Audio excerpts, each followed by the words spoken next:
I get this question all the time. Devin, what's the best way to simplify a faceless workflow when every step feels important? Here's the rule.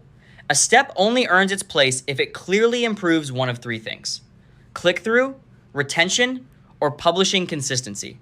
If it doesn't move one of those, delete it, merge it, or template it. For a beginner, your minimum viable faceless workflow is just 5 steps: topic and angle, script or outline, voiceover, visuals, then upload package.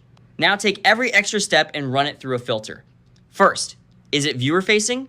Thumbnail choices, the first 30 seconds, script clarity, pacing, keep those. Second, is it quality control, fact check, audio cleanup, 1 edit pass?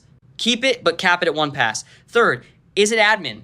File naming, duplicate documents, moving assets between 5 tools, too many approvals. That's where most fake complexity lives. Compress that into templates. My favorite beginner rule is 1 owner, 1 source document, 1 revision round. If 3 people are touching the same script before recording, the workflow probably isn't better. It's just heavier. And if your scripts, assets, and publishing are scattered everywhere, Satura is useful as the workflow layer so the whole pipeline stays in one place. If every step feels important, don't ask, is this useful? Ask, would the viewer notice if this disappeared? That's usually the cut line.